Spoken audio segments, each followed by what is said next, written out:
I wanted to see if the new Galaxy S26 base model can rival the iPhone 17 in real life.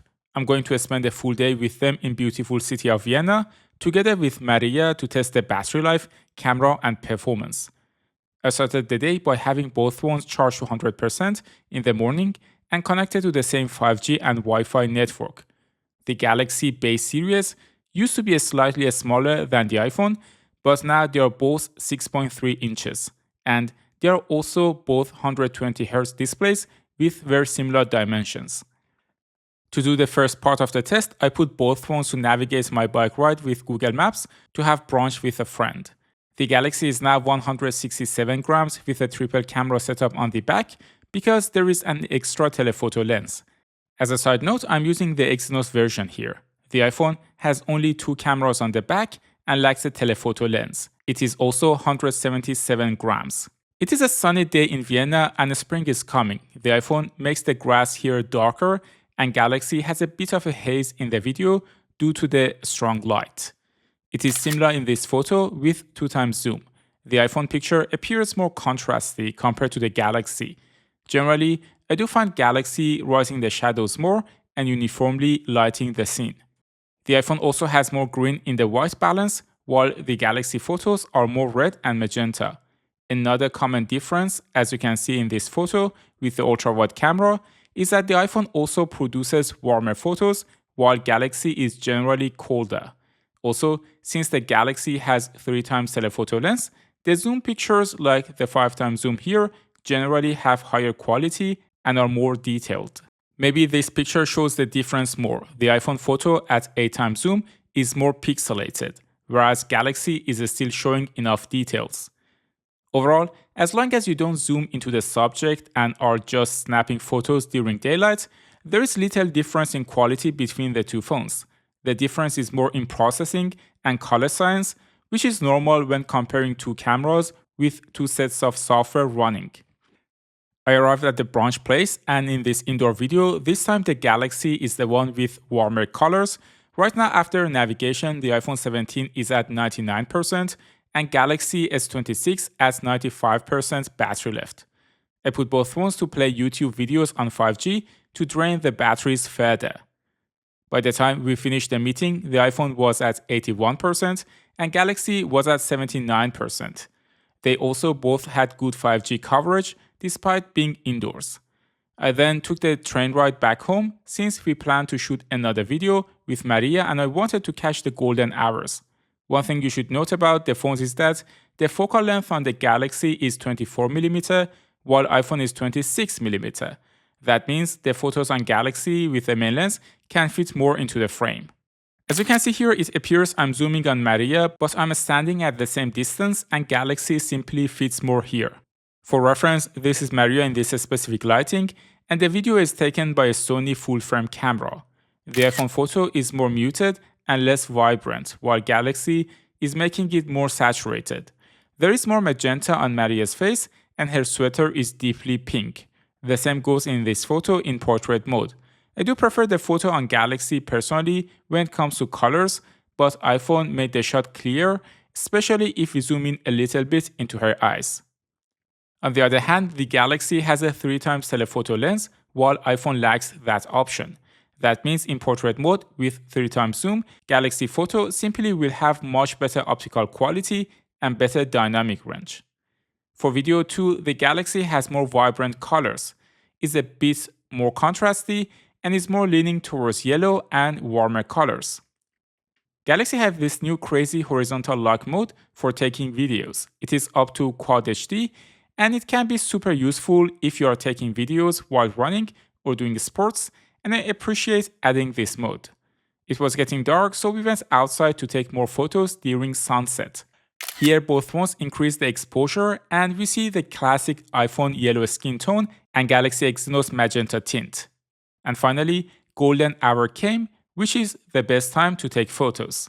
Here, neither of the two phones did justice to Maria's skin. The iPhone is very green and dull, while Galaxy is oversaturated and too magenta. The same goes for the ultra-wide shot here, and the colors and white balance are very different between the two. In this 5x zoom picture, you can see the Galaxy's telephoto lens at play, while the iPhone can't really keep up with the digital zoom.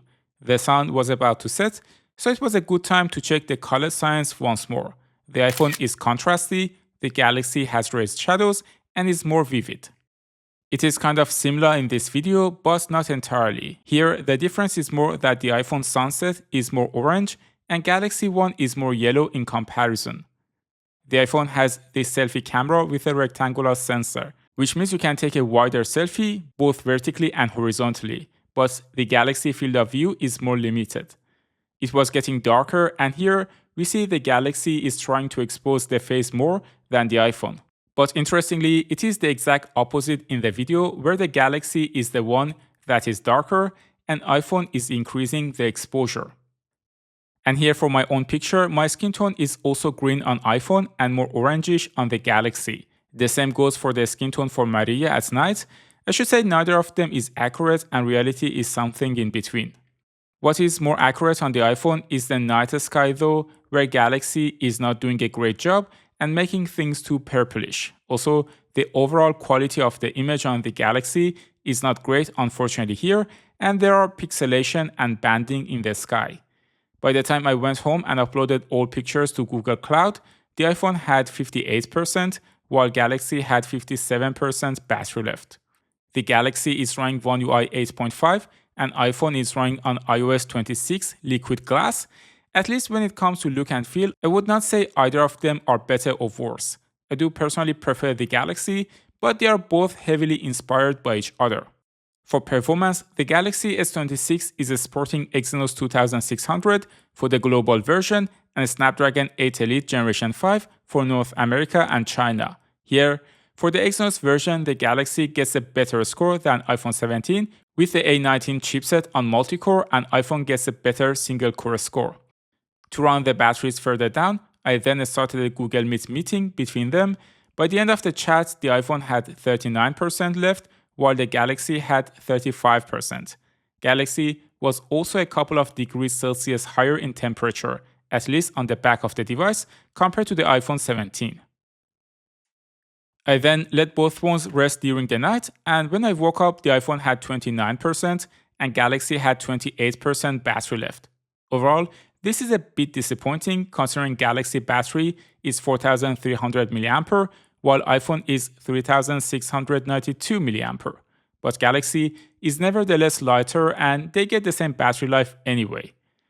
iPhone 17 supports wireless charging with Magsafe, while Galaxy S26 needs a case for Magsafe accessories.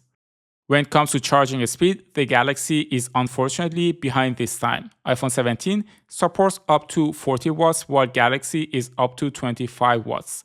It means in 20 minutes, the iPhone goes to 50%, while Galaxy needs 30 minutes to go to 55%.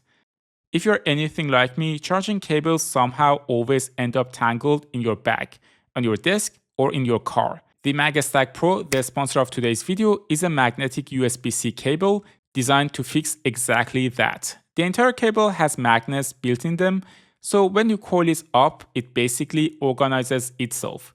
Instead of turning into a messy knot, it snaps neatly into place and it stays that way. It is surprisingly satisfying, and honestly, it keeps your setup way cleaner. It also supports up to 100 watts charging, so it is powerful enough to charge phones, tablets, and even many laptops. And since it is USB-C to USB-C, it works with pretty much everything from modern Android phones to USB-C iPhones, iPads, and laptops. Another nice thing is that you can easily adjust the cable length. Just pull out what you need and the rest stays magnetically stacked instead of hanging everywhere. So if you want a cable that actually keeps things organized instead of creating more mess, check out the link in the description to learn more about the static Magsafe Pro, and thanks to Static for sponsoring this video. Overall, the Galaxy S26 unfortunately is almost unchanged for a very long time. The battery is not impressive despite having a large capacity, and there is a telephoto lens, but it is outdated. The iPhone 17 on the other hand had a lot of improvements, like the new selfie camera update and 120Hz display.